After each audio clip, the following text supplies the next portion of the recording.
Welcome back to the Fit Family Podcast, proudly brought to you by the BD Fitness Kickstart program. If you want to feel good, look good, be good, all that stuff, head to the link in the show notes below. Thank you to our sponsors, BD Fitness. Welcome, Dan.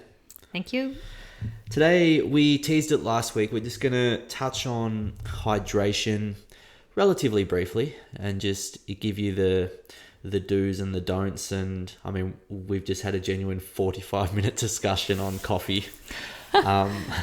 And Danny has just beaten me down with just sheer determination, and I'm just like, yep, whatever, you're right. Anyways. That's generally what happens in Generally our home. what happens is like, I just can't be asked with this argument anymore. I don't even feel that strongly about it. So let's touch on the keys with hydration before we get into some questions from our member community. Great podcasting, Dan. I've thrown to you. Oh, yeah. Well, that wasn't very good. Yeah. Okay. So we were talking When you're about... ready. Okay. Yep. Well, we were talking about hydration as we were talking about nutrition for performance. Yeah. And that's what we said we would discuss further in detail today. So a lot of people focus on the hydration during the event, and to the point we touched on was what you can do before the event. Yeah. So making sure that you're putting yourself in the best possible position before you actually rock up, and rather than focusing on being perfect Yeah. for the event duration. Yeah, so like optimizing your internal environment to give you the absolute best possible chance to succeed, for everything to perform at its maximum capacity. I was telling Dan a story after the podcast last week. We had a bloke come to the cricket club on a Thursday night, which happened occasionally. After training, we'd all normally have a dinner and, you know, a Coke or whatever and pasta, and then read the teams out and go home. Occasionally, we would have a guest speaker, and he came and spoke to us about game day nutrition, and then spoke to us about hydration as a part of that. This was a professional, correct? He was a professional? Yes. Yeah. It wasn't just one of the boys who read a book. Yeah, okay. It's actually, yeah. And, you know, he asked us who packs the Gatorades on Saturday, you know, like who's organised on, you know, and we were semi-serious players, and we did all that stuff, you know, on game day, drank plenty. And he said, who organises their hydration from Thursday onwards? And we would normally play on a Saturday, and like, you know, most of the blokes in the room had a beer in their hands, and it's just like, what do you mean? And so he basically, you know, that was the first time I'd heard at that stage just how important it was to be prepared, you know, like before the event, to top yourself up. Basically was the message, to making sure you're having salts and water in a similar way to which you might carb load. And, you know, obviously now educated in that space, he's absolutely spot on. And it's something that I definitely took away from that, was that, you know, if you get to Saturday and then you start to hydrate in order to perform, you're just way too late. I believe it's referred to as preloading. Preloading, is it? Yeah. Okay, yeah. So preloading your hydration just to make sure that you can't, you know, like just like charging your phone, waking up at 100%, not getting halfway through the day and going, oh shit, I'm at 25, and then needing to top yourself up. But you did just touch on salts then. Yep. Apparently you can go too far the other way just by having too much water. Yep.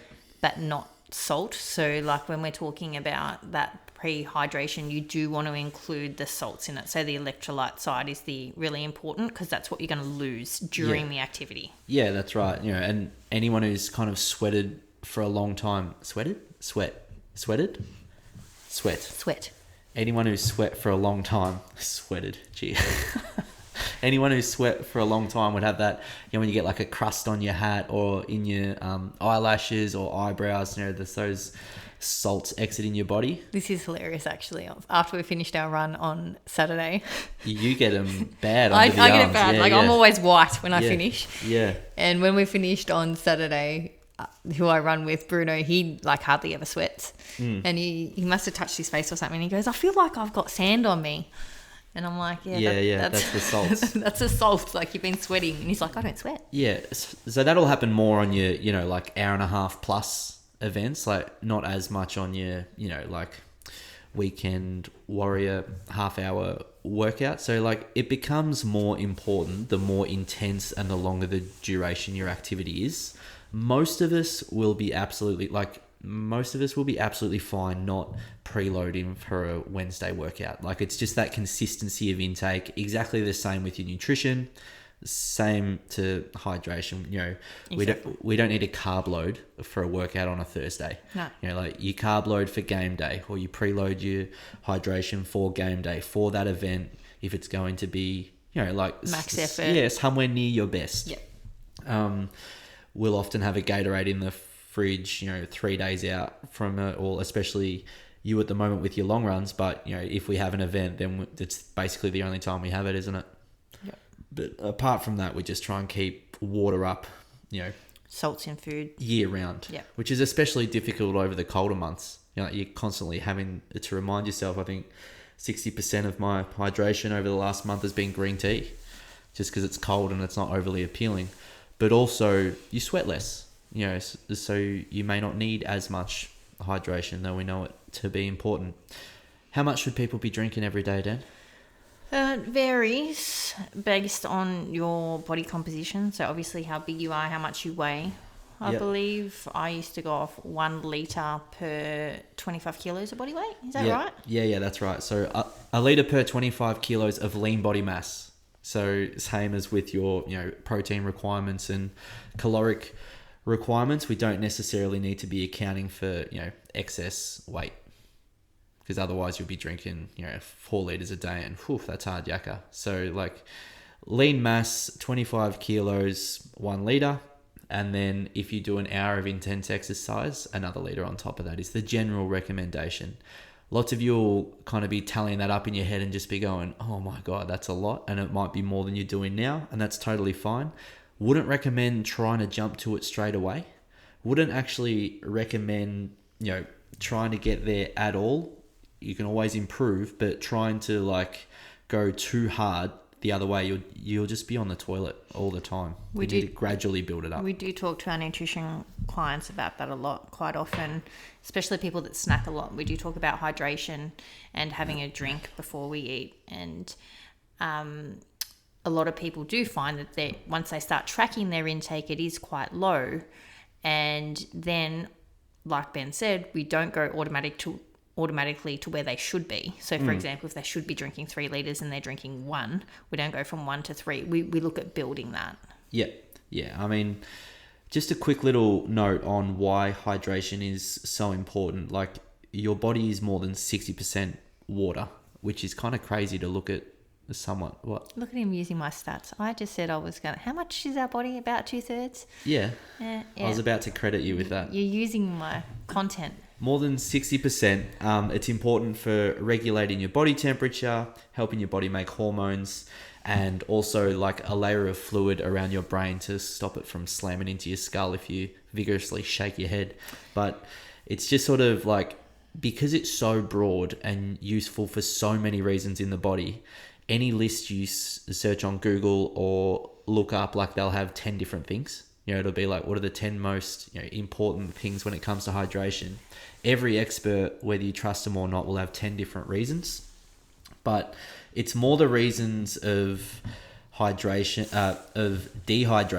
that are, like sort of the issue. Okay, so crossing over into kidney stones, urinary tract infections, and basically a complete and utter decline in all levels of performance, both physically and mentally as well. Yeah, we've all seen those videos where you see people like collapsing over the lines at events. Oh yeah, at the end of a triathlon or something like that. Yeah. Let's talk about dehydration. So some symptoms, things that people would... Yeah, headaches. Yep. Wee that looks like honey. Yes, yellow wee. Yeah, hunger, fatigue. Tired. Yeah. Yeah, that is fatigue. Yeah. Apologies. What? She's not listening. Yeah. Fatigue or tired. Yeah, that too. What else you got there? I know with me personally, I know I'm dehydrated. The first thing that happens is I cramp in my calf. Oh yeah, that too. After a night on the old beers. Well, I don't do that, but No, I do haven't had cramp in that the calf if I'm dehydrated. Yeah, cramps and just a general lethargy as well. Like I think, and everyone will kind of know in a different way. Like I know for me, I get like dry mouth and a thumping headache, and I'm just like, oh. And at that stage, I'm like, God, I know it's too late. I was like, I've left it too late. I need to start to reverse the trend quickly. And you're probably in for a few hours of pain at that stage. You need to get the balance back right. Yep. Salts, water, back to normal. Love it. So basically, don't get caught up in during the event perfection. Yeah. But look around that too. Yeah. So your hydration we're talking about today plays a huge role, and also your recovery. So things like sleep, and just not making sure you're doing too much. It can be really hard. I was just talking to Ben about it today, that deload period or the taper, it can be really hard for people to back off. Yeah. Come closer to event day, but it is for a good reason. Yeah, for sure. And it's like, if ever you're going to focus your energies anywhere with race nutrition and hydration, you'd always going to get way more bang for your buck if you do it in the 2 to 3 days prior than actually during the event itself. Like that will set you up to succeed far more than trying to time a Gatorade at the X amount of time. Or get the do perfect anything. gel or... Yeah. That stuff's consume the right important, but amount it's of not as fluid. important as what you've done in this, in the 72 hours leading up to the event day.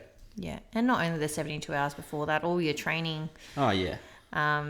Everything. There's so much you can do before that actual event day that you Yeah. just need to be confident in executing on the day. Take home message: the healthier you are, the better you will perform. It's like always comes back to it. All right, shall we move on to some questions? Oh, I love the questions this week. Let me open them up. So we actually got a question after we did last week's podcast. I have a pod question idea. Context: my Instagram is flooded with healthy desserts. Her algorithm and mine are way different. Not mine. Not yours. No, well, yours is like stupid animal videos. But anyway, moving on. Thoughts. They are healthy in the context of what I would call nutrient-dense ingredients in comparison to their processed alternatives. But how should they be approached? I think I know the answer to this, but it may be a good question for the audience overall. And then I was about to ask and say, well, what do you think? Which is often a common go-to with this client. She said, before prompted, before you ask, Benjamin, my thoughts are there is a place for them when you are wanting a treat, and better to have that over processed foods. But if you are on a weight loss journey, you need to consider the calorie deficit you are trying to achieve. If you are maintaining your weight, it's probably a sometimes food. I've sent Ben an example on Insta. Shall we just bank it and move on? Because just answer the bloody question Honestly, like a champ. it just it fills me with joy. I could not have articulated that answer better. Perfect. Perfect, So, absolutely perfect. Just because we label things as healthy or high in protein, and yeah. it's all for marketing. So people are trying to sell you their product, get you to follow them. It's not necessarily coming from a place of them understanding your goals, what you're trying to do. Obviously, so much evidence shows that a diet that is less processed is more optimal for your health. Yeah, you'll generally feel better. Yeah. Absolutely. But a lot of people today actually have weight loss goals because we do eat such a processed diet. It's just too simplistic to say, oh, just eat healthier stuff and you'll feel better. Like, it's far too much into the, and I think I've just interrupted you about to say this exact thing, but like, good nutrition takes into account the quality of your diet and the quantity of the amount of food that you're eating, like your overall caloric intake. To focus on one more than the other, and you are just missing out. Like if you have a weight loss goal and all you care about is the quality of your avocados over a Kit Kat, then you will be missing out. If you have a fat loss goal and you're just eating low calorie options that taste like cardboard and, like wondering why you're tired and have no energy all the time, then you are missing out. Like each each point of your overall intake or each point of your nutrition like just has a lot to offer, but it's complex to blend the two together. It's hard. It's not black and white. It's very complex, and it even goes beyond food. So the choices we make in terms of the food we eat can then impact the decisions we make outside of that. So how we feel. So I've eaten a healthy dessert, let's just say last night, and I wake up feeling like I made a better decision and I am more inclined to do my workout. Yeah, absolutely. Something like that. 100%. And I think all of us would be able to relate to that. Is when we've done a workout in the morning, typically our nutrition choices for the rest of the day are a little bit improved as a result of that. When we've woken up and had a croissant for breakfast and felt underprepared, the desire to want to go and exercise has probably just taken a little bit of a hit. It may still get done, but we just don't feel as good or as proactive. Yeah, I think that's absolutely spot on. I've just opened up a video that was sent to me on Instagram, and this is not great for podcasting, but I'll just briefly describe what's in it. It's like Blitz dates, regular fat Greek yogurt, a tablespoon of peanut butter, melted dark chocolate, and some raspberries. And I'm looking at this and I'm like, this is... That's calorie dense. Calorific. It's calorific. Like, it's stuff that, yes, you will feel good afterwards in regards to it's not going to give you any kind of indigestion unless you're allergic to any of these ingredients. Like, it's not going to, cause you to feel bloated or maybe have a bit of a, like a sugar high and then a crash or interrupt your sleep. Like, there's no curveballs here. This is all quality ingredients. But if you want a sweet treat and you're on a weight loss diet and you make this, I would argue that you should just instead have a Kit Kat, because this is going to be so many more calories. And yes, it's a fine, it's a fine meal to have occasionally. But often people are looking for stuff that they can put regularly into their intake. Yes. It's something that will give them a little bit of a psychological break after being, regimented or disciplined or whatever it is that you would like to use on the fat loss portion of your nutrition journey. You're looking for stuff that kind of gives you that break or that pleasure without stepping you back on your goals. This ain't it. Yeah. We do have a slightly different outlook, I think, you and I, when it does come to nutrition coaching. I'd say they probably balance each other out a little bit. They do. I guess a lot of people that know both Ben and myself would probably agree that Ben has more of a macronutrient outlook. Yeah, focus for sure. I lean that way because it worked for me. Or like a little bit more of a bias. Yeah, whereas I probably have more of a health bias while trying to navigate it's the like goal. On the spectrum of quality and quantity, I lean more quantity and you lean more quality. Yeah, absolutely. And yin and yang, and it makes perfect sense. Absolutely. But one thing I think people just need to be aware of, when you do see things like healthy recipe, when people use the word healthy, it doesn't necessarily mean that it's low in calories. So just it doesn't mean it's unhealthy, but just understanding its caloric value is really important. When people say healthy and unhealthy, they are just purely talking about the ingredients, processed and unprocessed. Yeah, we don't, but magazines or restaurants, they'll be like, this has got fruit, it's healthy. Yeah, and to the uneducated person, like who's not educated necessarily highly in food, which is none of our guys, it can be very confusing. Oh, extremely confusing. It's exactly the same. I think we had a discussion a few weeks ago about protein bars. Oh my goodness. How many grams of protein should be in a protein bar for it to be considered a good source of protein? Since then, we've had multiple people message us. Be like, look at this shit.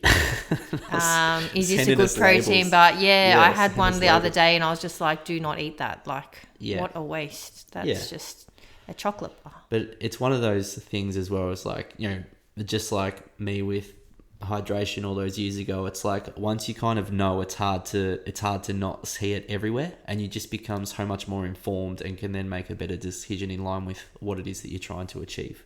Yeah. Which is literally all we try and do with this podcast, is just try and increase a bit of awareness around stuff that requires a bit of nuance. Yeah, but I think anything with your nutrition, if you can nail, your three meals, for example, let's go back to protein and treat in the one. Yeah. So people often send us like that protein ice cream stuff. Full of additives and all sorts of stuff. And tastes like crap too, if we're just being frank. Like, it is rubbish. If you have eaten a quality diet all day, All week. met your protein requirements, and you feel like some ice cream, Have at it. have some ice cream. Have at it. Don't worry about, whereas people try and build these things into their regular diet. Oh, because it has protein in it, so I can have this protein ice cream every night. Yeah. No. This is marketing. Just remember on focusing, on your quality and your diet as a whole, and then still enjoying those things that you really like. That is part of your diet. I was just sort of thinking then that we must sound like the nutrition version of one of those like American conspiracy theorist people, where it's like, tinfoil hat, it's like, stay aware, guys. They're trying to con you. They're all trying to con you. They are. Like, we are the nutrition, like Joe Rogan podcast with Elon. We're going wild. All right. Hopefully that answers the question on healthy desserts, but it is somewhat of a trap if you're not looking for the right stuff. Yeah. And, to that person who messaged us the question, it was a great discussion point, and I was wrapped with the way you answered it without even needing to be prompted at all. So kudos to you. Yes. Another question. Oh, and this is my favorite. Are snacks necessary? As someone who loves 3 big meals and doesn't really get snacky. Wow, you should see Ben's face. Are snacks necessary, Dan? Ben hates snacking. I do. I think it's rubbish, to be honest. But it is something that people do address very early in their nutrition journeys with us. Most people say. Let me just be clear.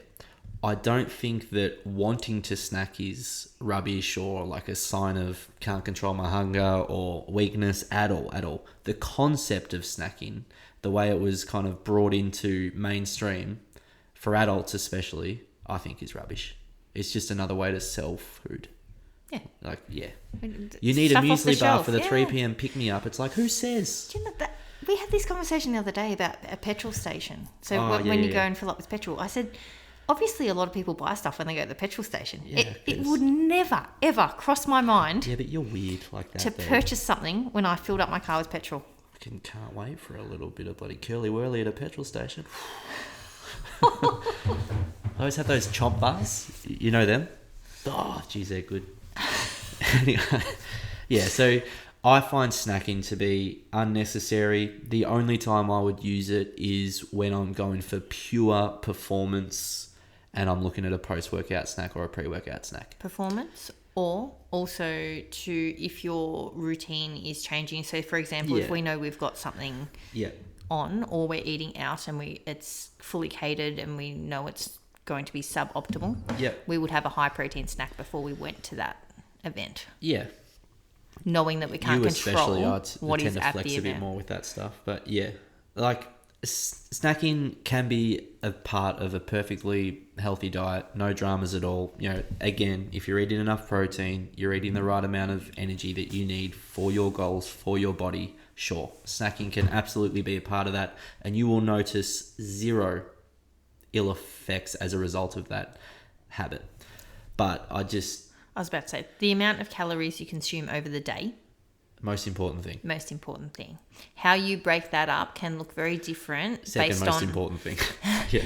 based on individual preferences. Yeah, for sure. So this person who messaged us this, she's absolutely flying, and whatever she's doing at the moment, keep doing what you're doing. All right, you don't need to add a snack unless one day you've just got the hankering for a chomp bar at a petrol station. All right, next question. Best takeaway options when it's the only option. So we're probably talking more, and this is just a ritual thing, but for us, we tend to have takeaway on a weekend. Friday night, Saturday night, not both, often one or the other. So it's a little bit more of a relaxed meal. I think the answer that we're going to give here would be more for like a Tuesday night emergency. Power's out. We got no gas. What are we going to have? What would you go for? We'll have the same answer for sure. Yeah, Go. charcoal chicken. Oh, I was going to say it on 3. Yeah. Charcoal chicken's the best. You can get high quality protein. You can often get some veggies, peas. They've always got salad options, roast veggies. Charcoal chicken, the GOAT. All the way. The GOAT stands for greatest of all time. Yeah, he had to teach me that one. The GOAT. I'm just trying to think what would be second, because to me, charcoal chicken is just so far clear that it's a long way back to a second. I'm just spitballing, like, what have we got around us? We've got... I used to have a really good fish and chip store near me, so I would get grilled fish, and they had That was a really good range of salads. Yeah, for those of you in Northcote, up near the Thornbury. corner of... Yeah. Oh, okay, yeah. High Street. Up near the corner of Plenty Road and High Street, the junction there. What's it called? Fish on High. Magnificent. Yeah. Sweet potato chips. That was a little bit unusual for a fish and chippery though. Yes. Yeah. Wouldn't just walk into any fish and chippery and be like, can I have some grilled fish with some sweet potato chips and a beautiful salad? It had like pomegranate in it. Do you remember? Yeah, it was good. Yeah. I can't think of any other options. Anything where you could get a quality protein. So like even if we've got a fish and chip shop near us now, that doesn't necessarily have those healthy salad options. Yeah. But I would still, if I had some stuff in the fridge, like salad items in the fridge that didn't have a protein, I'd just go and get a piece of grilled fish. Yeah, probably do that too. Yeah, I would as well. Yeah, anywhere where there's lean protein available would be the go. So yeah, And kind of fish. obviously steer away from your fast foods. Yeah. I guess would be Anything with a drive-through we'd avoid. Exactly. Yeah. Then you've got kind of your different level of takeaway. So, for example, grilled. Yeah. It's still a burger, but it's going to be better quality. Not bad, yeah. Grilled's a good shout. I was also going to say, like, if I was going to go for something more traditional takeaway, like Asian or something like that, maybe Vietnamese would be the one I would choose if I had to. They've usually got some kind, like anything that you can order, something that's relatively deconstructed, I find a little bit easier to then portion at home compared to when it's just all in a box and it's like, well, it's a bit hard. And if it's got like covered in sauces, yeah, that's anything right. kind of sweet and sour, probably Yeah. stay away from. Yeah, the sauces can be a little bit of a killer with the Asian stuff in particular. Yeah. And carbs, if Yeah. it's all pre-mixed. God, it's a bloody minefield out there. Yeah, Yeah. it is. Listen to us, you've Just got us bloody- going. Yeah, just bloody taking it in the neck. Turn left, turn right. Yeah, charcoal chicken. And you are almost never in a spot where there isn't one within 20 minutes at least of home. And I was about to say, if you're not having it often, don't sweat it, guys. Have what you like. Yeah, exactly. Like, for a Tuesday in June, it's like, oh, remember that time it was terrible and we had Subway? Like, it'll be fine. Yeah. All right, last question. Foods to improve gut health following gastro. Well, Prebiotics and probiotics become Yeah. really important. which at this one's more time. important at the start? So prebiotics help the probiotics Yeah, so stick.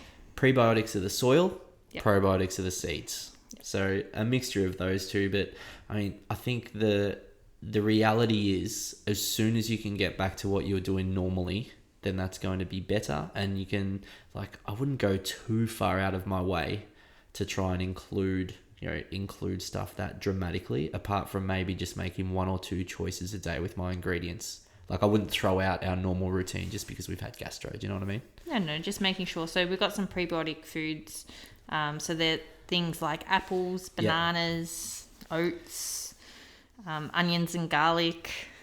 And then you've got Yeah, your... old stinky kiss over here with our prebiotics. And then you've got your probiotics, which are probably more readily available. Yeah, your dairy sort of stuff. Yeah, so if we give examples of that, it's like your yogurt, your sauerkraut, your soy, kombucha.